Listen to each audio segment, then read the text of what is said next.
ॐ नमः सिद्धेभ्यः। ॐ नमः सिद्धेभ्यः। ॐ नमः सिद्धेभ्यः। मङ्गलं भगवान् वीरो मङ्गलं गौतमो गणी मङ्गलं कुन्दकुन्दार्यो जैनधर्मोऽस्तु मङ्गलम्। सर्वमङ्गलमाङ्गल्यं सर्वकल्याणकारकम् प्रधानं सर्वधर्माणां जैनं जयतु शासनम्। जैनं जयतु शासनम्। पंच परमेष्टि भगवान की, अहिंसा परमो धर्म की, संत शिरोमणि आचार्य गुरुवर श्री विद्यासागर जी महाराज की, आचार्य प्रवर श्री समय सागर जी महाराज की,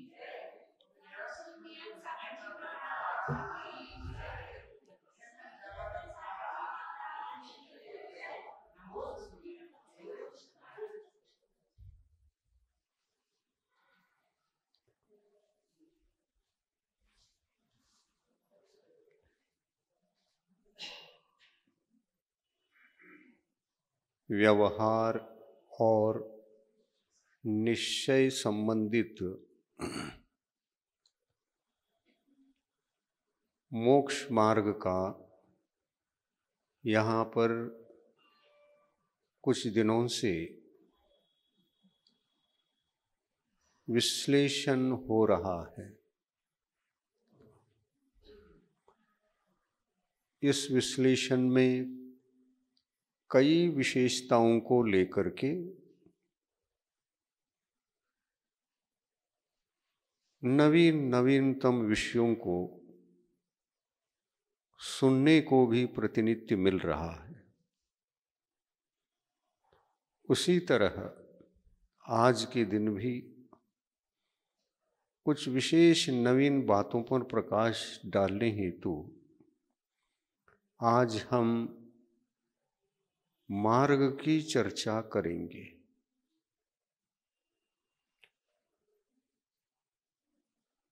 जो जीव मोक्ष मार्गस्थ होते हैं, उमा स्वामी आचार्य देव ने उस मार्गस्थ के पास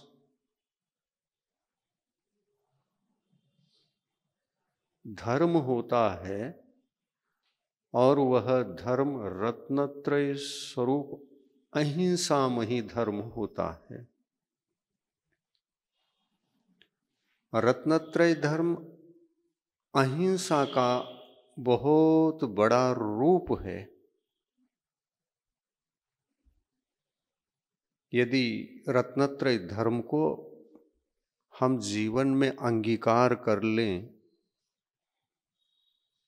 तो जीवन अहिंसामय हो जाएगा और रत्नत्रय धर्म के कारण से ही होगा।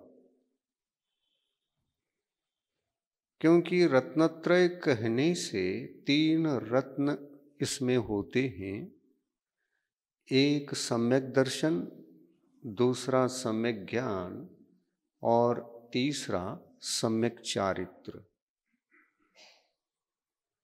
ये धर्म है तो अवश्य इस धर्म से आत्मिक सुख प्राप्त होना चाहिए। आत्मिक सुख प्राप्त होता है क्योंकि जहाँ धर्म होता है वहाँ अधर्म नहीं हुआ करता। धर्म के विरुद्ध जो होता है उसका नाम अधर्म। धर्म के तद्विरुद्ध आत्म प्रवृत्ति का नाम अधर्म है,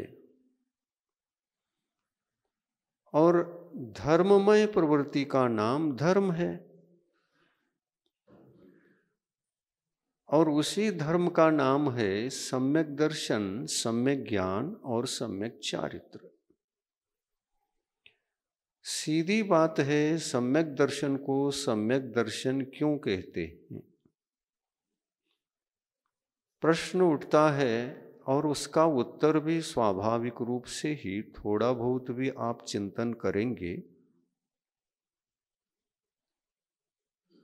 तो उत्तर आपको मिल सकता है, मिलेगा।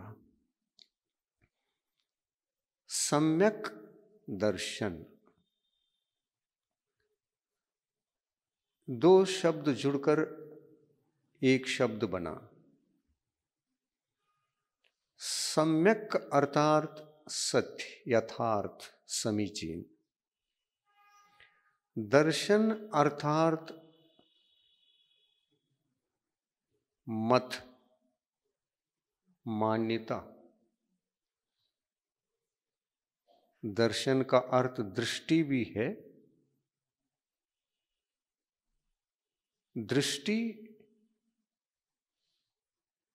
दृष्टि ही मान्यता को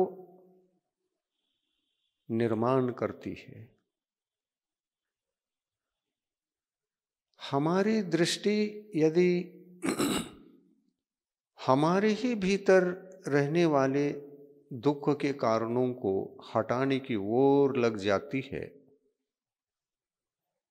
तो वह धर्म को पैदा करती है। और यदि वही दृष्टि आत्म सुख, आत्म कल्याण, आत्मा के भीतरी हिंसा परिणति को दूर करने में नहीं लगती है तो वह दृष्टि हिंसा को पैदा करती है।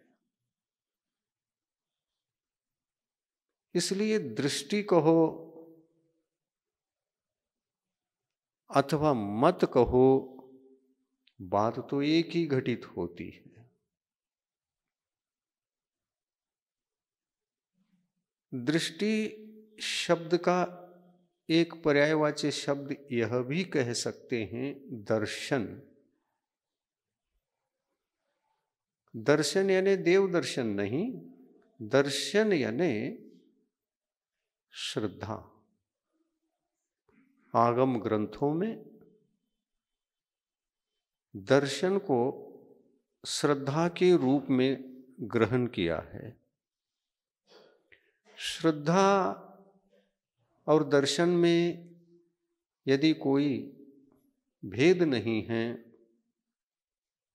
और दर्शन ही श्रद्धा है, यदि ऐसा कह सकते हैं और आगम ग्रंथ कहते भी हैं। श्रद्धा हमारे अपने अपने विचारों से एक दृष्टि का ही तो नाम है। जहां हमारी दृष्टि उपादेय बुद्धि से टिक जाती है वो श्रद्धान का स्थान बन जाता है। वह श्रद्धान का स्थान बनने से वह अगर ऐसा ही टिके तो वह मान्यता को जन्म देता है। दृष्टि बहुत समय तक टिके तो उसकी मान्यता दृढ़ हो जाती है, मान्यता बनती है, और इसी मान्यता का नाम मत भी है। मत कहो, मान्यता कहो, दर्शन कहो, दृष्टि कहो, लगभग ये सभी पर्यायवाची शब्द समीप के अर्थ को बोधित करने वाले हैं।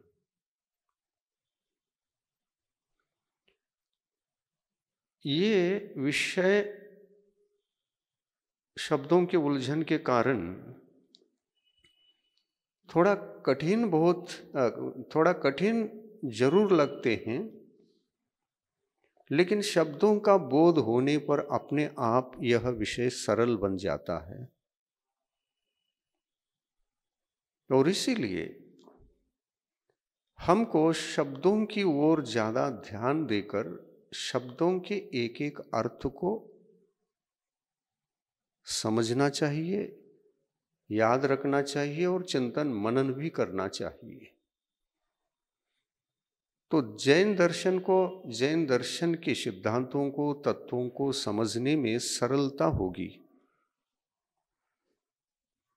तो कितने सारे शब्द जुड़ गए देखिए। दृष्टि, दर्शन, मत, मान्यता, श्रद्धा या श्रद्धान, इतने सारे शब्द जुड़ गए। और इसमें सम्यक दर्शन जो हमारे आत्मा का स्वाभाविक गुण है, स्वभाव है, उसकी आराधना के लिए हम आगे बढ़ते हैं। तो ये सभी शब्दों का परिचय होना, इनका ज्ञान होना और उपाधिभूत मार्ग पर श्रद्धान हो जाना, ये आवश्यक होता है। जैन धर्म गुणों की उपासना को सिखाता है, दोषों की उपासना उसमें नहीं है। जहां दोष होते हैं, दोष वंदनी पूजनी नहीं होते,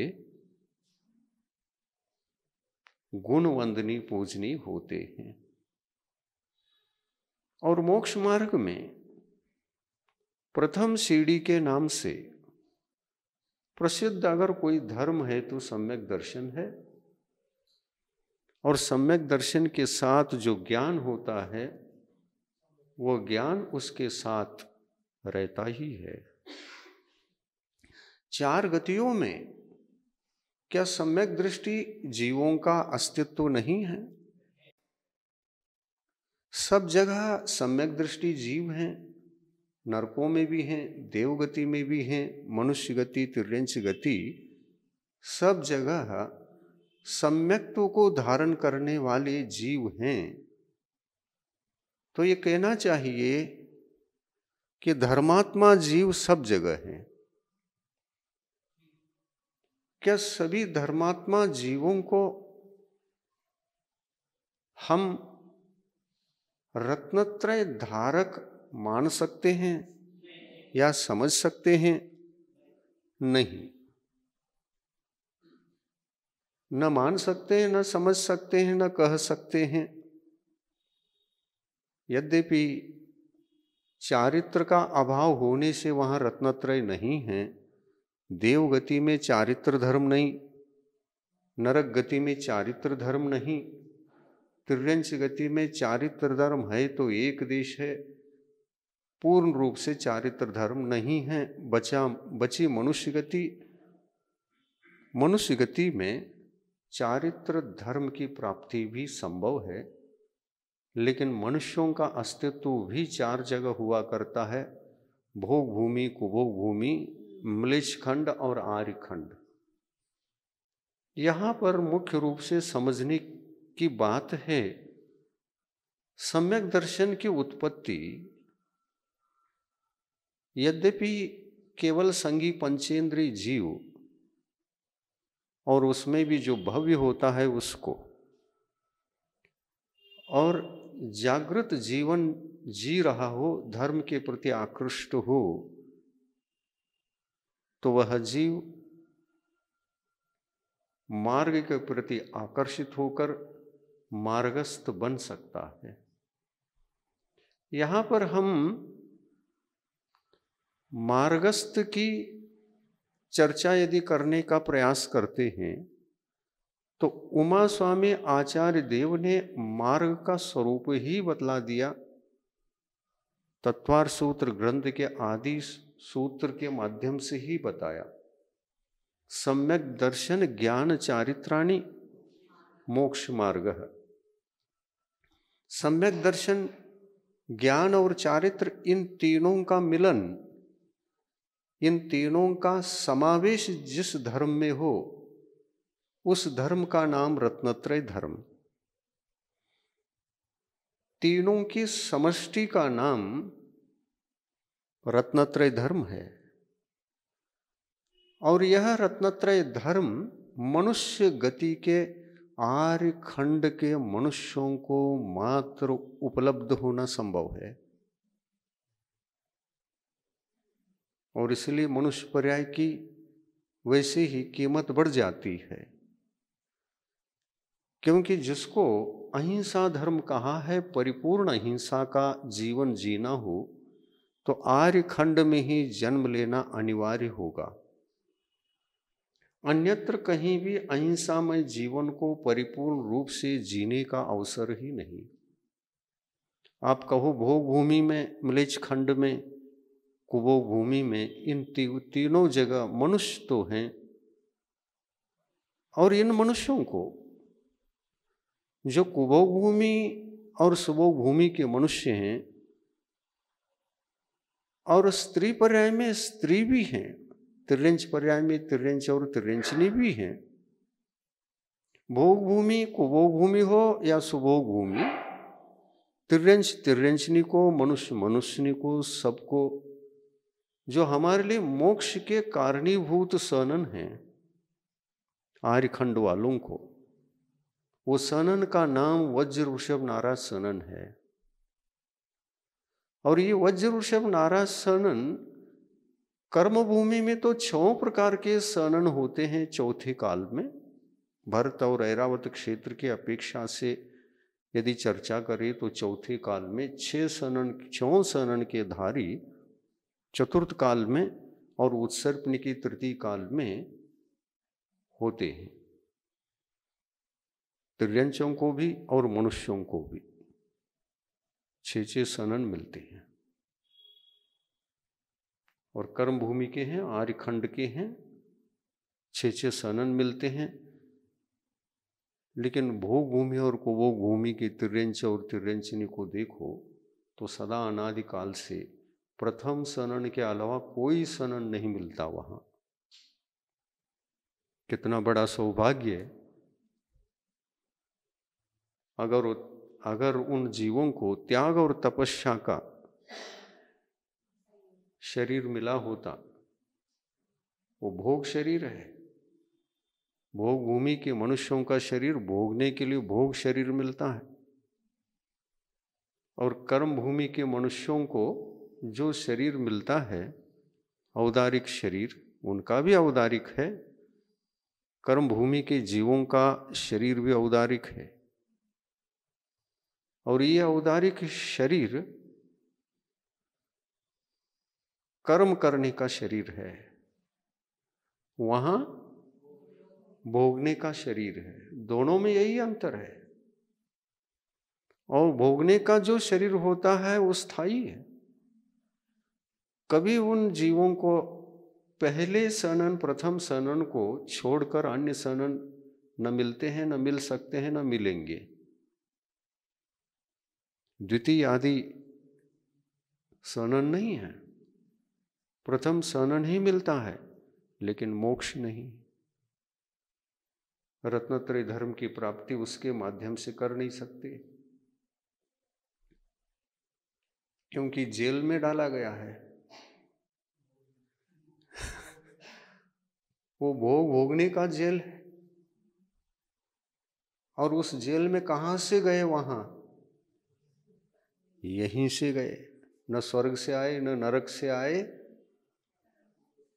या तो यहां से गए कर्म भूमि से, मनुष्य गति से, या तो तिर्यंच गति से गए। भोग भूमि में उत्पन्न होने वाले जीव 2 ही गति के होते, तिर्यंच गति और मनुष्य गति।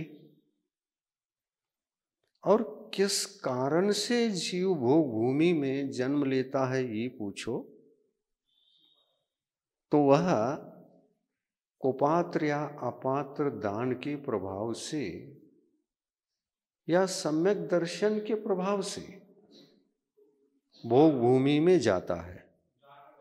हाँ?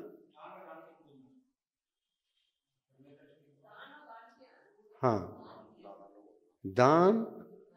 दान के प्रभाव से, दान के प्रभाव से का मतलब दान देता है ना, दान देता भी है, दान की अनुमोदना भी करता है, अनुमोदना भी करता है।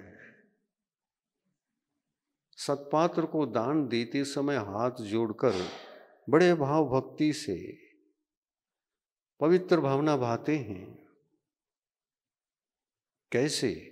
सत्पात्रों का आहार निर्विघ्न हो, मेरे तरफ से दान लगे, दान के भाव लगे, मेरे तरफ से दान की अनुमोदना हो, कृत कारित और अनुमोदना, ये तीनों से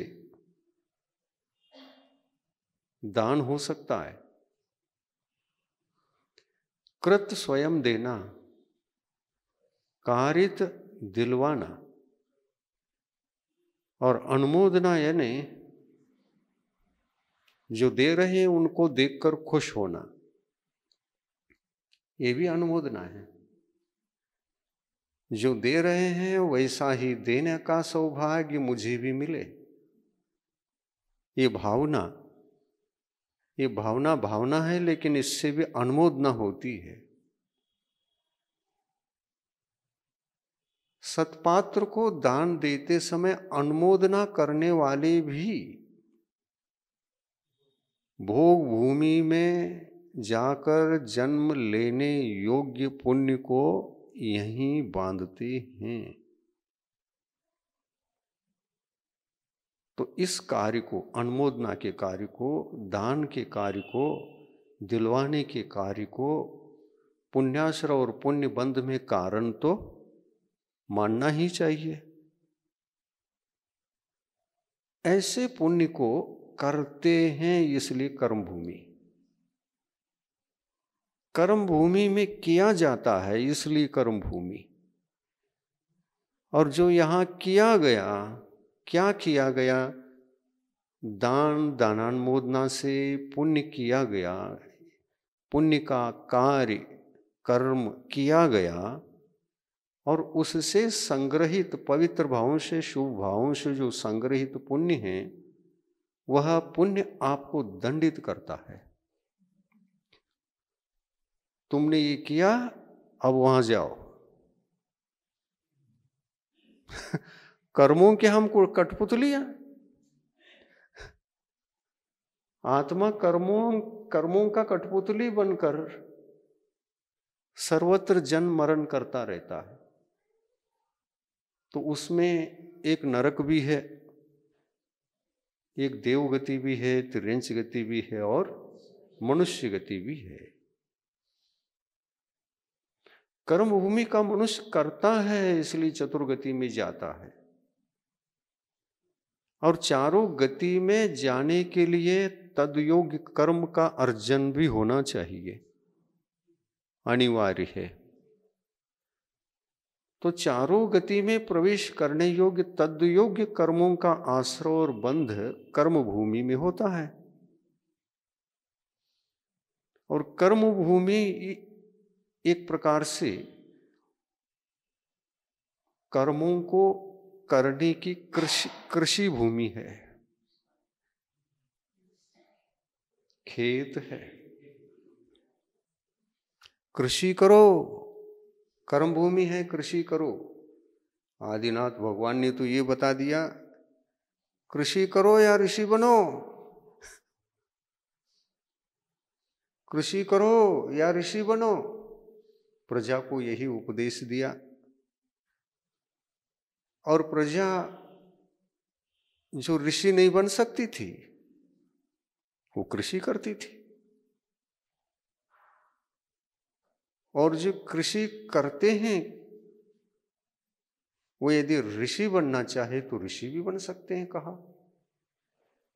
कृषि छोड़ो, ऋषि बनो। ऋषि का मतलब क्या तात्पर्य यहां?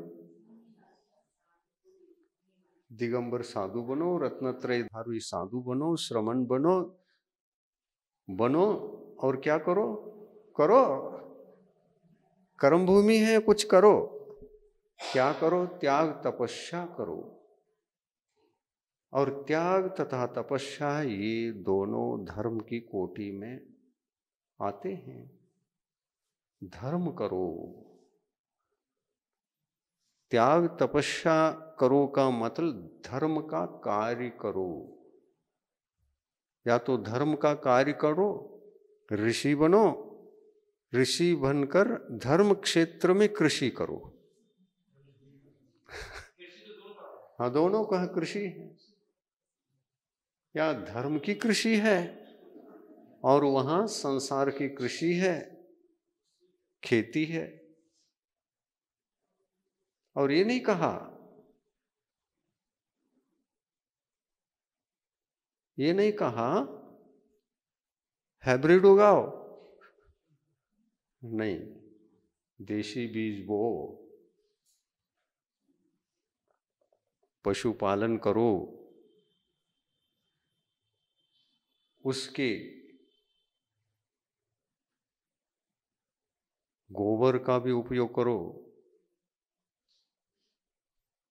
ऑर्गेनिक फसल खाने को मिलेगी। आदिनाथ भगवान ने ये नहीं कहा था केमिकल युक्त यूरिया, सल्फेट, न मालूम और कौन कौन से जाति विजाति के खाद आ रहे हैं, इनको डालो, ये नहीं कहा। पंचम काल में हमारी बुद्धि बिगड़ गई। पूरा चतुर्थ काल व्यतीत हुआ, आदिनाथ से लेकर महावीर तक। ये केमिकल खाद जमीन को कभी नहीं दिया गया। केमिकल खाद का आविष्कार पंचम काल में ही हुआ है। और इस पंचम काल में चतुर्थ काल जैसे ऊर्जावान जमीन को अपन ने बंजर कर दिया केमिकल खाद डालकर। उसी का परिणाम है आज दुनिया में लोग हाय हाय त्राय त्राय, कोई एक भी पूरा जीवन जीकर मरण नहीं कर रहा है। अकाल मौत हो रही है, अकाल में ही मरना पड़ रहा है, जीना भी चाहे तो नहीं जी सकता। अनेकों प्रकार के जो रोग, नाना प्रकार के रोग, प्रतिवर्ष नाना प्रकार के रोग, नए नए नाम, नए नए रोग उत्पन्न होते जा रहे हैं और उससे बचना असंभव हो रहा है। किस कारण से?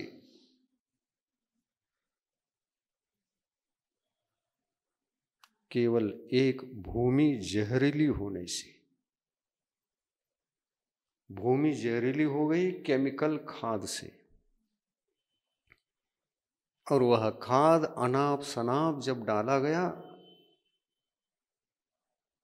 जमीन में जो शक्ति होती थी वो शक्ति जल गई, क्षीण हो गई शक्ति। जमीन को भी बीमारी पैदा हो गई, भूमि भी रोगी हो गई। भूमि अस्वस्थ होने से आज धरती पर जीने वाला मानव भी अस्वस्थ है। और अस्वस्थ जीवन जीना एक प्रकार से यह हमारे लिए अभिशाप बन चुका है। थोड़ा सा सुधार इसमें होना तो चाहिए, थोड़ा क्या परिपूर्ण। और उस परिपूर्ण सुधार के लिए इस धरती पर पशुपालन अत्यंत आवश्यक है, क्योंकि आदिनाथ भगवान ने कहा था पशुओं को न मारो न उनको खाओ।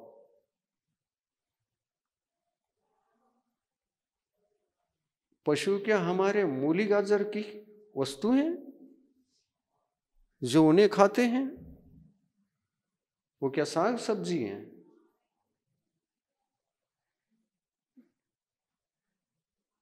पंचम काल में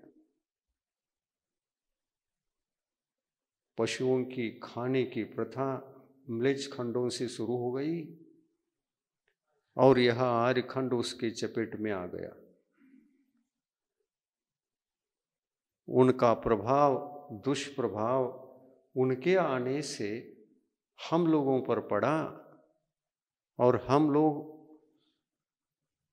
उस भयंकर ज्वाला के लपेट में जल रहे हैं, अकाल से ही मरण कर रहे हैं, अस्वस्थ हो रहे हैं और भयंकर दुख है। शरीर को बचाना मुश्किल हो रहा है।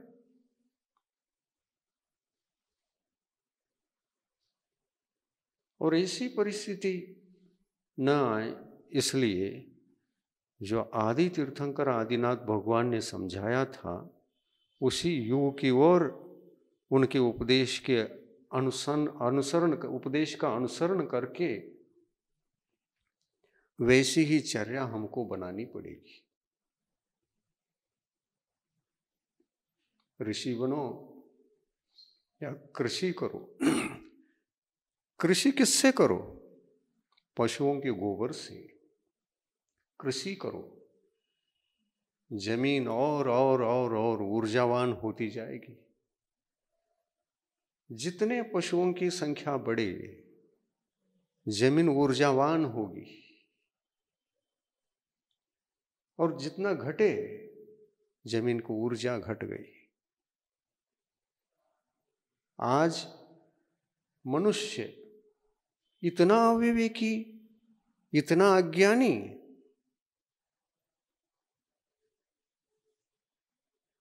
जो हमारे जीवन को स्वस्थ और सुरक्षित होने का माध्यम था पशु वर्ग, जमीन को ऊर्जावान बनाने वाला। वो पशु दूध दे या न दे, दूध दे या न दे, उसका गोबर जमीन के लिए अमृत है। और वह अमृत गोबर और मूत्र यदि फसल के लिए मिलती है, ये दोनों मिलते हैं, तो फसल भी अमृतमय फसल उगती है, फसल ऊर्जावान बन जाती है। और ऐसे फसल का आहार हम सेवन करते हैं तो हमारा जीवन भी अमृत बनता है, स्वस्थ बनता है और निरोगी बनता है। ये उपदेश आदिनाथ भगवान का रहा है। क्या हम पशुपालन करते हैं? नहीं। आप अपने वंशजों को याद करो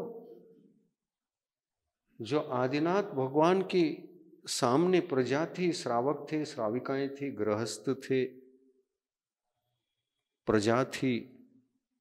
सारे के सारे लोग आदिनाथ भगवान के संकेत पर चलते थे। क्या घर घर में पशु हो और अधिक से अधिक हो, घर घर में जीने वाले सबके खेती हो और अधिक से अधिक हो, खेती हो और पशु हो, इन दोनों के कारण से भी हम स्वस्थ रह सकते हैं। कैसे, किस प्रकार से और क्यों? इसलिए कि पशु पालेंगे तो उनकी सेवा करनी पड़ेगी।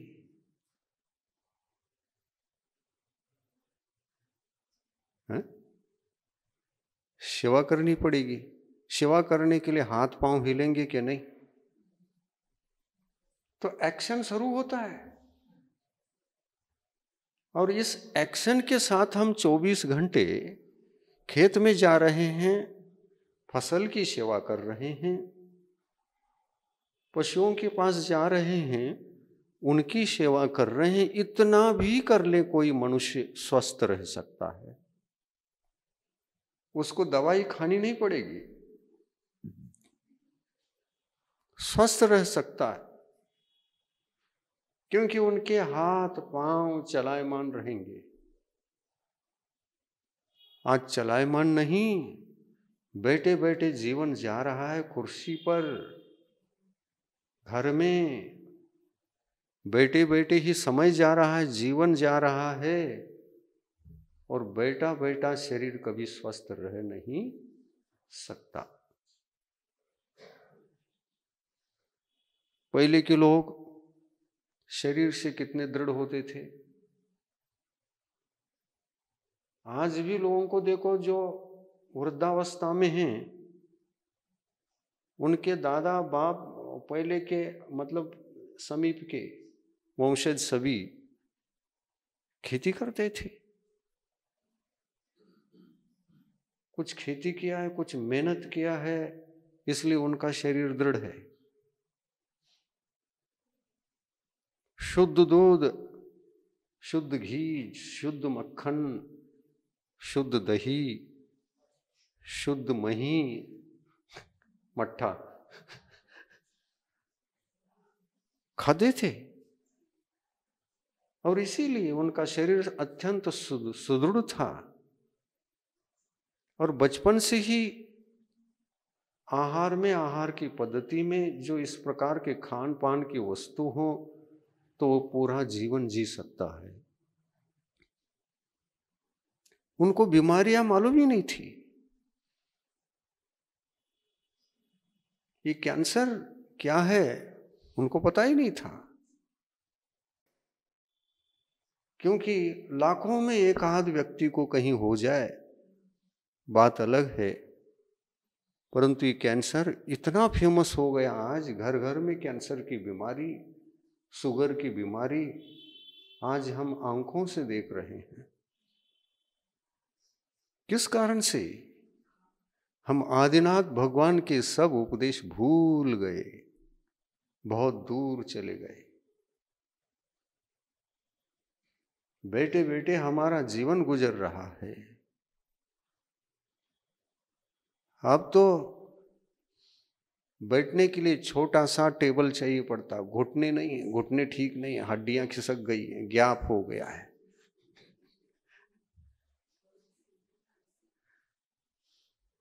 परिस्थितियां नाकाबू हैं।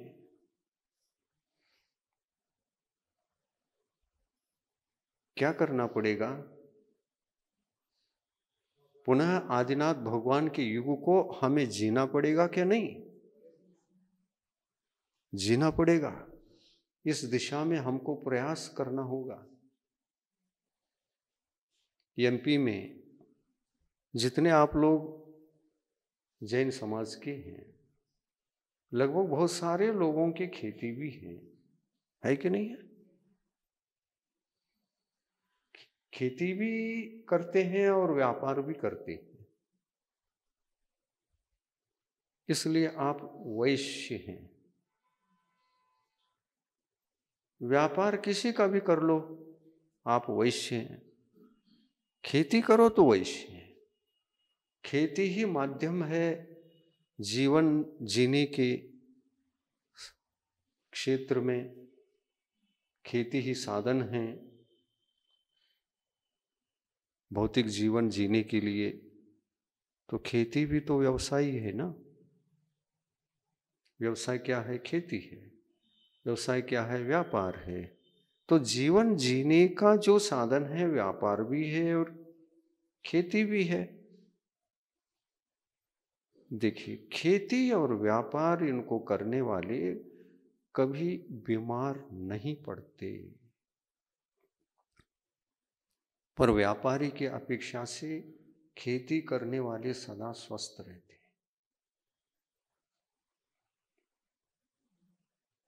आप देखिए आचार्य श्री का शरीर कैसा था। वो पिताजी के साथ खेती कर चुके थे। छोटी अवस्था में खेती, उनके साथ जाकर सहयोग पहुंचाना, वो करना, ये करना, बहुत कुछ किया था, इसलिए शरीर मजबूत था। घर में पशु थे, तो दक्षिणता समझ लो आप।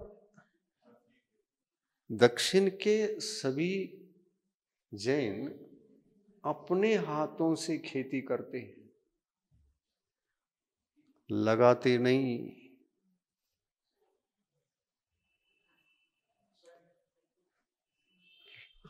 हाथ से क्यों करते हैं समझ लो।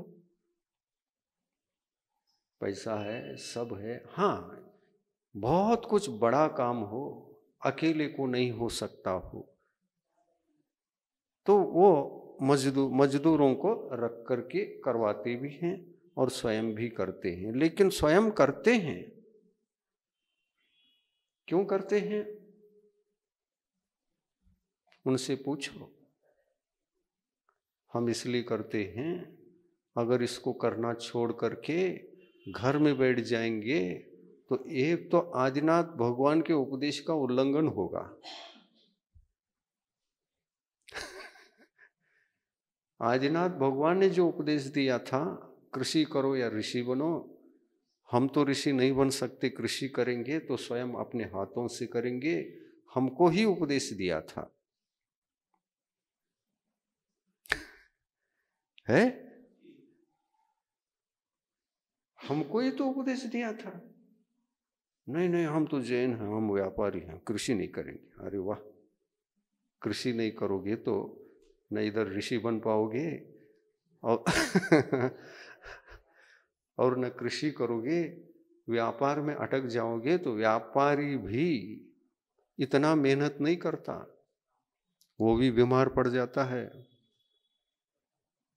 व्यापार करने के लिए भी दुकान में किसी को लगाकर खुद घर में बैठता है, घुटनों को खराब कर देता है।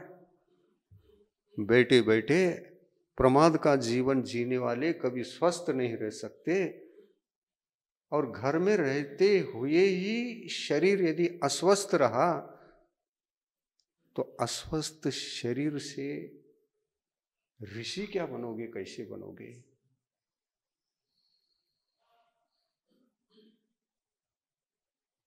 आदिनाथ भगवान के सदुपदेश को हम भूल गए हैं। जीना पड़ेगा, उनके उपदेश को हमें जीना पड़ेगा, और जिएंगे तो स्वस्थ बनेंगे। यदि आपके पास कृषि है तो कम से कम घंटे 2 घंटे वहां जाकर मेहनत करके फसल की सेवा करो, पशुओं की सेवा करो, पशुओं की संख्या बढ़ाओ, जमीन को ऊर्जावान बनाओ और ऑर्गेनिक उगाओ, ऑर्गेनिक खाओ।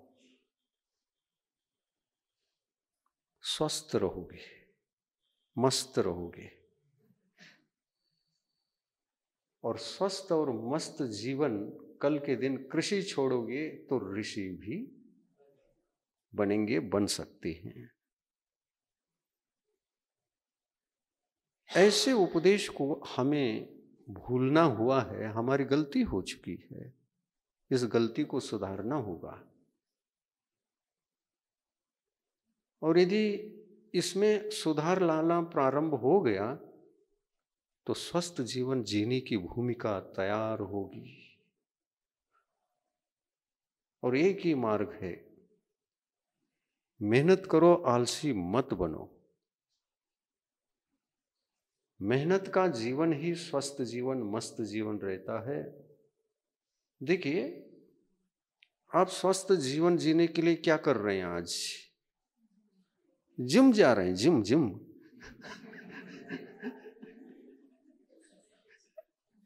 जिम जाने वालों को भी अटैक आ रहे हैं।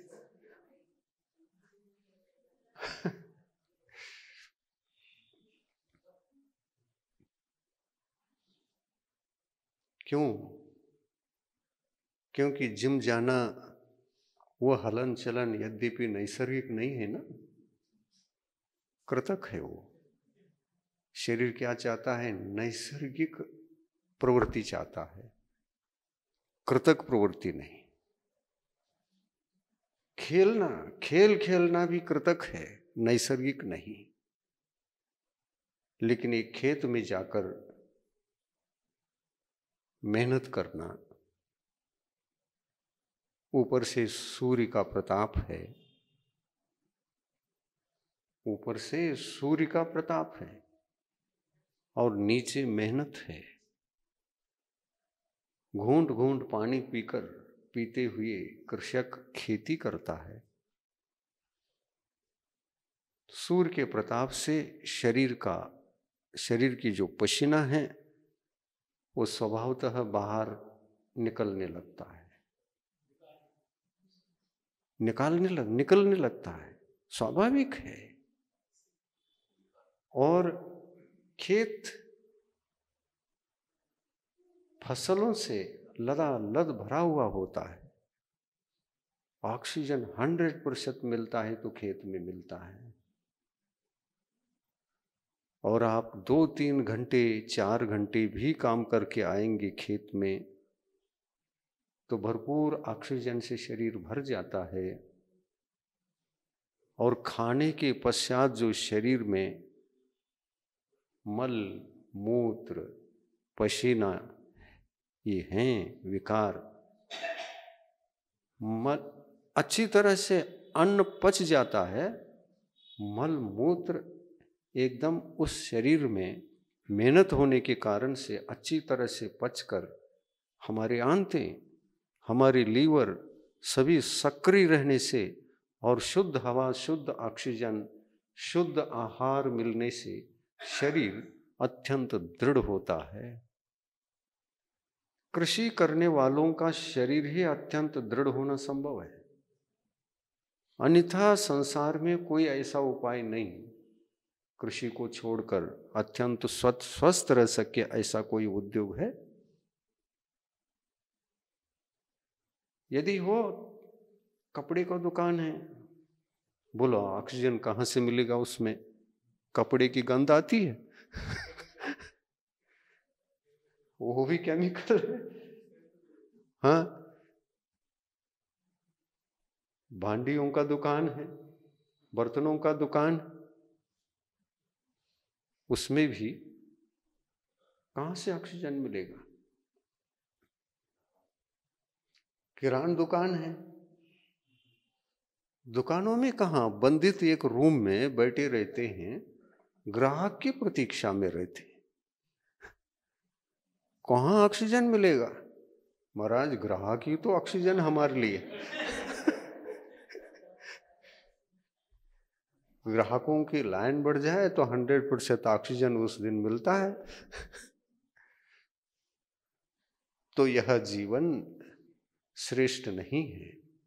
इसलिए आदिनाथ भगवान ने कहा उत्तम कृषि, मध्यम व्यापार और जघन्य नौकरी। जघन्य नौकरी, उत्तम कृषि। कृषि का जीवन जीना, कृषक बनकर जीवन जीना, ये उत्तमता की कोटि में क्यों है? तो इसी कारण से है। जब हमारी बुद्धि थोड़ी सी मंद हो गई तो हम कृषि को तो हीन समझने लगे। क्या आदिनाथ भगवान ने हीन का समझा था? उन्होंने स्वयं ने भी किया। गृहस्थ अवस्था में स्वयं कृषि की, प्रजा को सिखाया, स्वयं उसका जीवन जिया, प्रजा को सिखाया, और कृषि करके ही वो ऋषि बने। देखो, अपने आदि प्रभु, आदि ब्रह्मा, युग के आदि में प्रथम नंबर के, सभी तीर्थंकरों में सीनियर, पहले नंबर के उन्होंने ही कृषि बनो या ऋषि बनो ये जो संदेश दिया था, उस संदेश को स्वयं जी चुके थे। इसलिए कहा उन्होंने, ऐसा तो नहीं कहा था व्यापार करो या ऋषि बनो।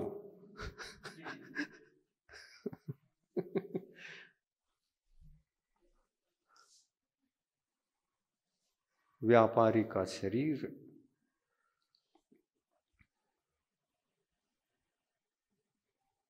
दृढ़ नहीं रहता, और दृढ़ शरीर चाहिए ऋषि बनने के बाद,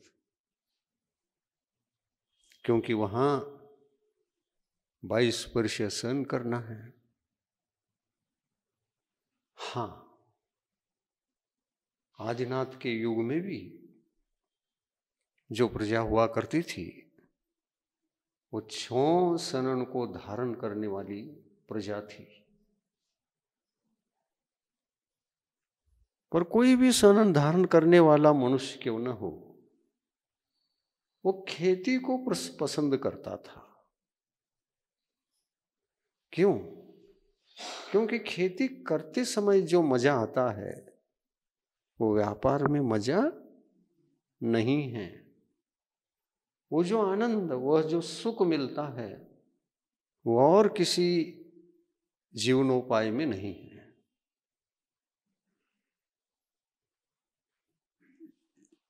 इसका अनुभव आदिनाथ भगवान ने स्वयं ने भी लिया था और प्रजा को भी सुनाया था। असी मसी कृषि वाणिज्य और कौन सी विद्या? शिल्प, शिल्प विद्या। असी मसी कृषि वाणिज्य शिल्प और विद्या। विद्या, ये षटकर्म को सिखाया था। षटकर्म करो,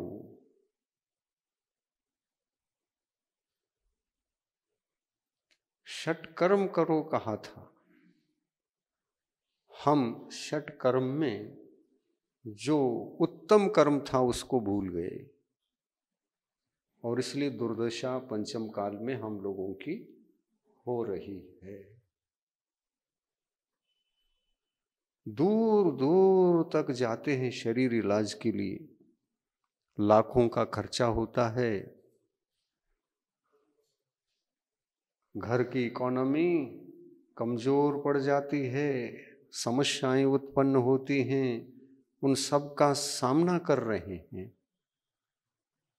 परंतु विचारों में परिवर्तन नहीं आ पा रहा है, क्योंकि दूसरा जो जीवन जी रहा है वही जीवन जीने का प्रयास हम करते हैं। हम अनुकरणवादी हैं, विचारवादी नहीं हैं। ये ठीक नहीं है। दूसरा जो जी रहा है वही जीवन जीना। दूसरा बीमार पड़ा और दूर दूर तक अस्पताल में पैसा डालकर स्वस्थ होकर के आया, तो हमको भी वही करना पड़ेगा। अनुकरणवादी हैं हम। नहीं, ये अस्पताल जा रहा है तो इसका दुर्भाग्य है, इसने गलत जीवन जिया होगा, मैं ऐसा नहीं करूंगा। मैं तो आदिनाथ भगवान के संदेश पर चलूंगा, जो उत्तम कार्य है उसको करूंगा। और सभी उत्तम कार्यों में सबसे अच्छा उत्तम कार्य के लिए उन्होंने यही संदेश दिया, कृषि करो या ऋषि बनो। ऋषि बनने के लिए कृषि करके हम ऋषि बनते हैं तो शरीर कमजोर रहेगा क्या दृढ़ रहेगा? 6 सनन में से कोई भी सनन हो, अंतिम सनन भी क्यों ना हो, वो मजबूत बनता ही है, क्योंकि वो नैसर्गिक जीवन है। ये जिम जाना, हाँ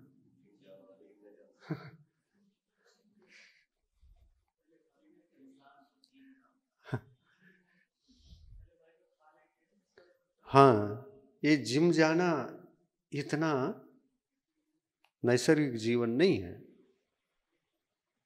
खेती में काम करना नैसर्गिक जीवन है।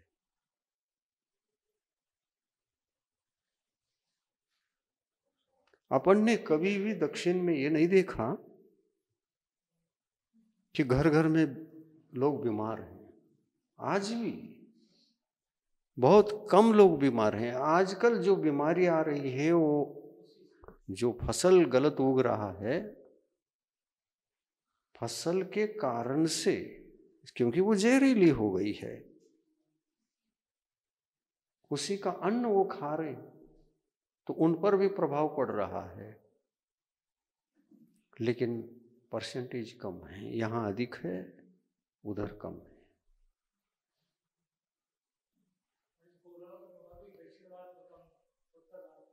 हाँ, कोरोना का प्रभाव, कोरोना में भी बहुत सारे लोग नहीं गए। वो जो जिनका शरीर रोग होने से कमजोर वगैरह पड़ा था और प्रतिकारक शक्ति उन रोगों के कारण से जिनको कम थी, ऐसे लोग बहुत कम संख्यक चले गए। लेकिन उत्तर भारत में जो आप लोगों का वर्ग है, व्यापारी वर्ग, बहुत सारे गए। हाँ, बहुत सारे चले गए, परिवार के परिवार खाली हो गए।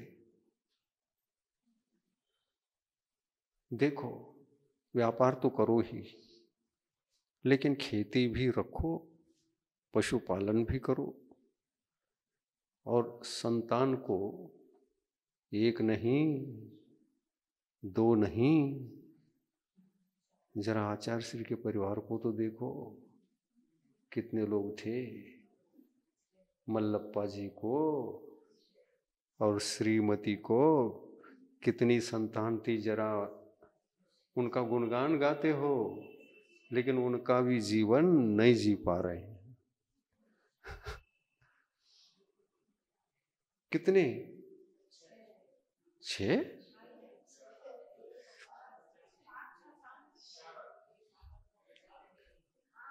हाँ, 8।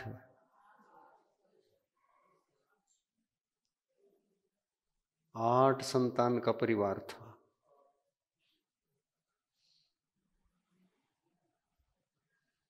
और परिवार बड़ा होने से हानि कुछ नहीं है, लाभ ही लाभ है। कौन पालन पोषण करेगा, ये टेंशन बिल्कुल व्यर्थ है।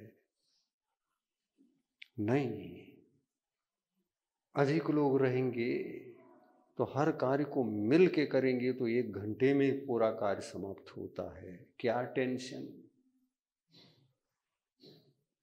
नहीं, उसको नौकरी नहीं मिलेगी। नौकर बनाना चाहते अपने संतान को। आदिनाथ भगवान कहते हैं कनिष्ठ नौकरी। क्यों सोचते हैं ऐसा? बुद्धि बिगड़ गई है। अपनी संतान का विवाह भी करना हो तो व्यापारियों के यहां नहीं,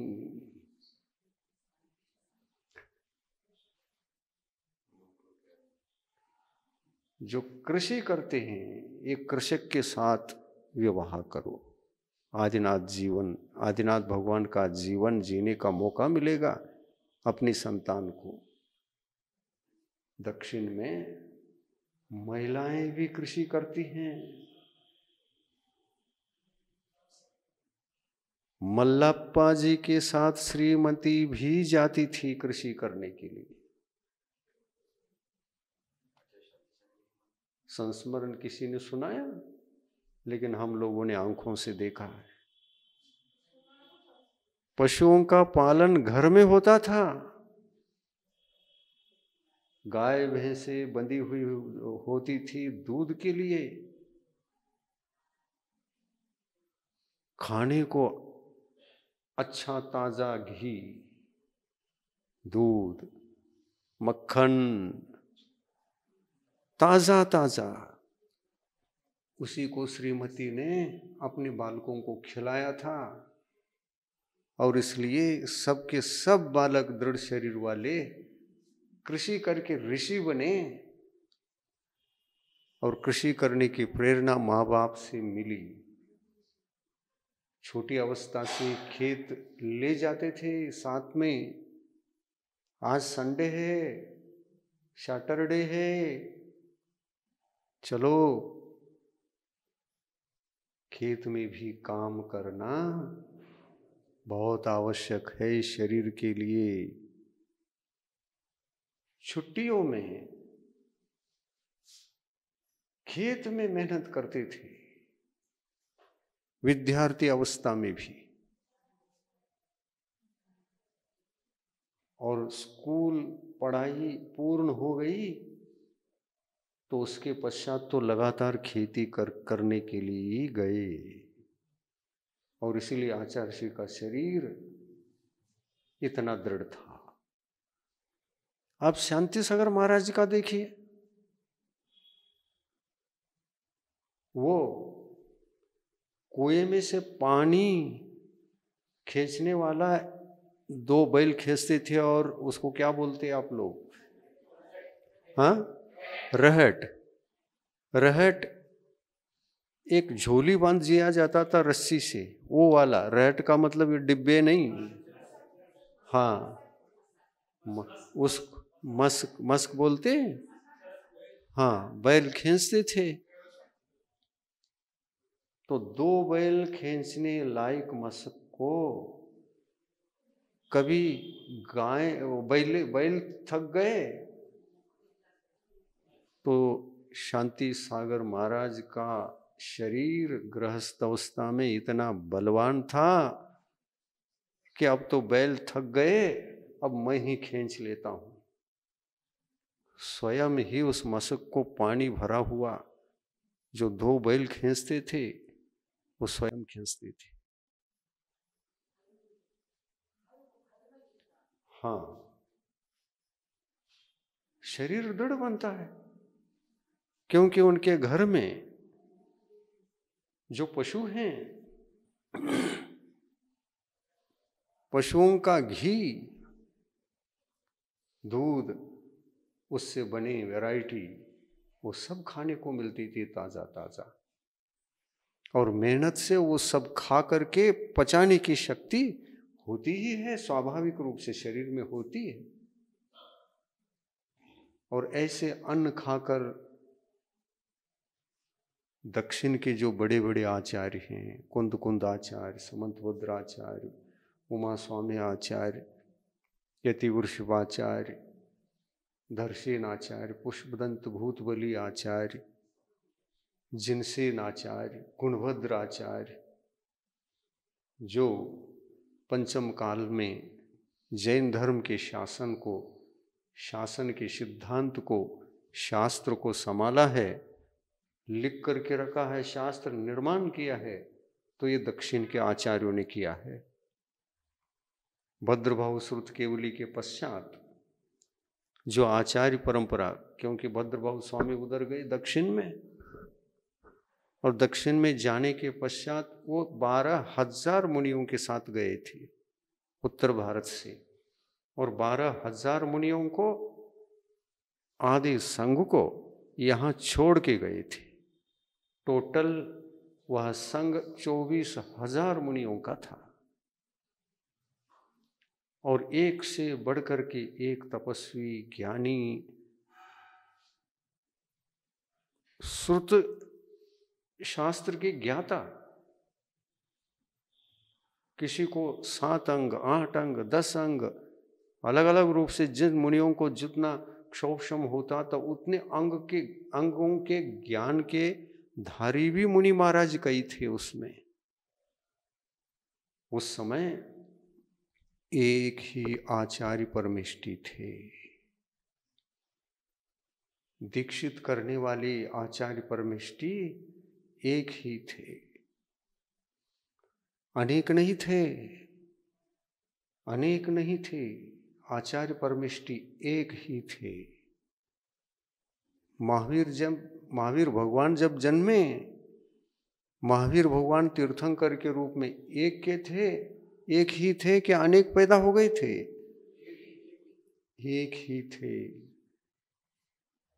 एक काल में एक ही तीर्थंकर जैसे होते हैं, एक काल में एक ही आचार्य परमेष्टि होना चाहिए। और आचार्य परमेष्टि का कार्य भी क्या है? इतना ही तो है कि संघ बनाएं, संघस्थों को शिक्षित करें,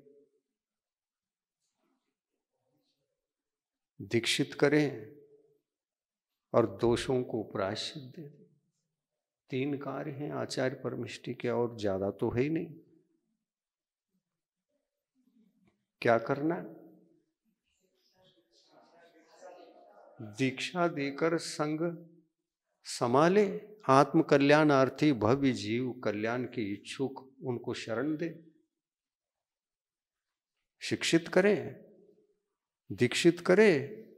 और दीक्षा के पश्चात जो भी व्रत आदि में दोष लग जाए, अपराध हो जाए, तो उनको प्रायश्चित भी दें। आचार्य परमेष्टि 3 कार्य करते हैं। किंतु भद्रभव आचार्य की परंपरा में एक कुंद स्वामी हुए हैं। उन्होंने साहित्य में लिख दिया, आचार्य एक ही होते हैं और आचार्य का संग बहुत बड़ा यदि होता है तो बहुत आचार्य नहीं होते, निर्यापकों की व्यवस्था की जाती है। प्रवचन सार में उन्होंने बता दिया, संघ यदि बड़ा है तो निर्यापकों की अनिवार्यता होगी। क्यों? क्योंकि संघ बड़ा होगा तो इधर उधर संघ जाएगा। एक जगह अगर चर्या का पालन होना कठिन पड़ता है तो उस कठिनाई को दूर करने के लिए ग्रुप करते थे,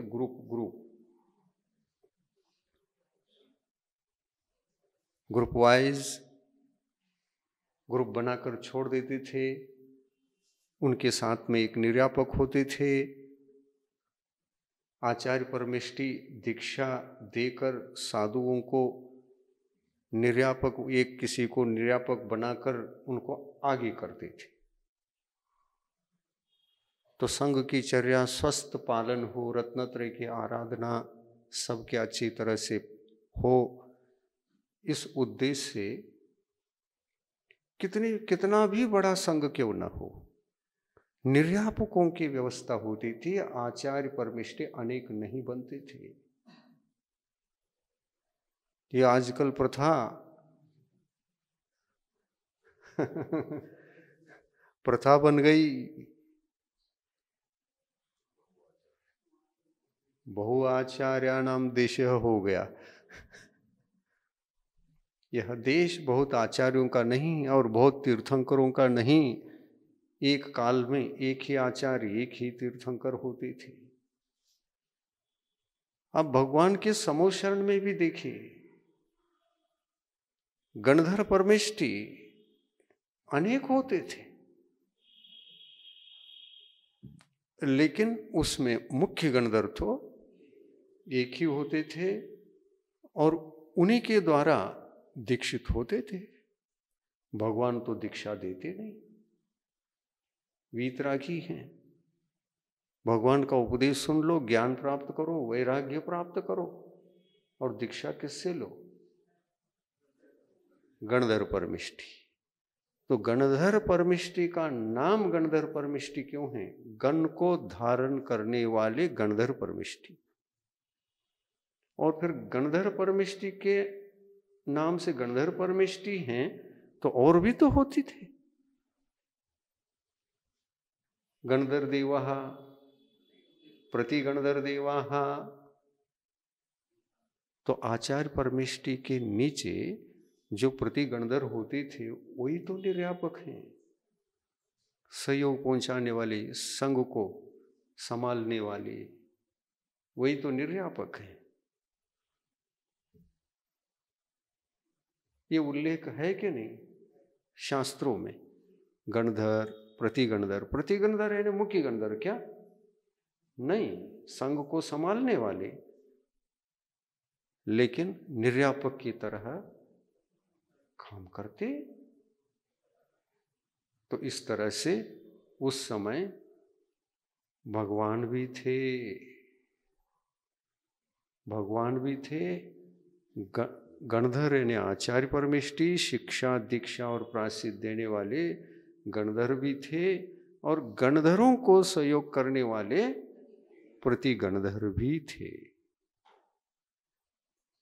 इस तरह से चतुर्थ काल में जैन संघ एक होकर के चला।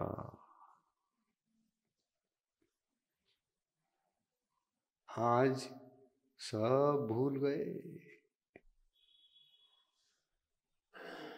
सब स्मृत कर गए।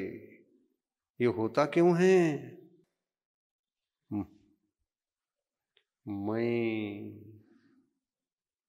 मैं बड़ा, मैं समझदार, मैं तपस्वी, मैं ज्ञानी, मैं इतना, ये भाव आकर के जब मन को घिर जाते हैं, आत्मा को घिर जाते हैं, तो रास्ता छूट जाता है, सन्मार्ग छूट जाता है, और सन्मार्ग से भटककर हम केवल ऊपर ऊपर से वृत्ति बन करके रह जाते हैं। इसको कहते हैं ख्याति, पूजा और लाभ। वो रास्ता अलग ही है। लेकिन चौथे काल में देखिए, त्याग मार्ग पर, मोक्ष मार्ग पर आने वाले केवल मोक्ष की प्राप्ति के लिए श्रमण बनकर श्रम करते थे। रत्नत्रय को, भाव रत्नत्रय और द्रव्य रत्नत्रय, दोनों प्रकार के रत्नत्रयों को संभालते थे और आत्मा का कल्याण मात्र करते थे और गुरु के निर्देशन में रहते थे। ऐसा युग था, और वह युग ही सतयुग है। आज कलयुग है, और कलयुग होने के कारण से कली यानी पाप, पाप का काल, कली युग, पाप का युग, कली यानी पाप। तो कलयुग में, ये युग कलयुग क्यों कहलाया? तो इस काल में, इस काल में, इस काल में हम कली को धारण वाले हो गए, इसलिए हमारे वजह से इसका नाम कलयुग पड़ा, हमारे वजह से। अन्यथा काल कभी कलिकाल नहीं होता। काल पाप करता है, काल पाप कराता है। यदि काल द्रव्य पाप करता है, कराता है, ये कहेंगे, तो सतयुग में भी काल था, आज भी काल है। उस समय में वो काल क्यों पाप नहीं कराता था? काल द्रव्य अचेतन है, अचेतन काल द्रव्य पुद्गल है, जानता नहीं। जीने वालों को केवल जीने का सहयोगी बनकर साथ देता है। लेकिन जीने वाला पाप कर रहा है तो काल द्रव्य क्या करेगा? अपन ने उस काल को ही कली कहा। हे काल, पंचम काल, तुम्हारी वजह से हम दुखी हैं। काल कहता है मैं तो किसी को दुख नहीं देता, मैं तो जीव ही नहीं हूं, मैं तो सदा पवित्र हूं, अमूर्त हूं, मैं परिवर्तनशील हूं, परिणमन करने के लिए सबके लिए मैं कारण हूं। ऐसा कहकर काल द्रव्य पवित्रता का परिचय देता है, लेकिन काल द्रव्य को भी हम अपवित्र बना देते हैं। हे काल, हमको क्या दुख दे रहे हो तुम? ये मनुष्य की विकार बुद्धि है, और इसलिए ये व्यवहार समझना होगा।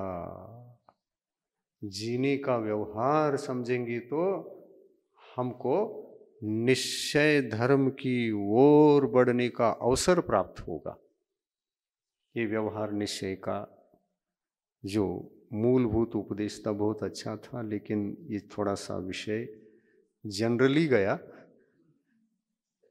कल हम बताएंगे, कल का मेजर विषय रहेगा मार्गस्थ, मोक्ष मार्गस्थ। मार्ग क्या है, उन्मार्ग क्या है और कुमार्ग क्या है, इन तीनों विषयों पर कल प्रकाश डालेंगे और उसमें व्यवहार निश्चय का हम कथन करेंगे। आज इतना ही ठीक है। जिनवानी।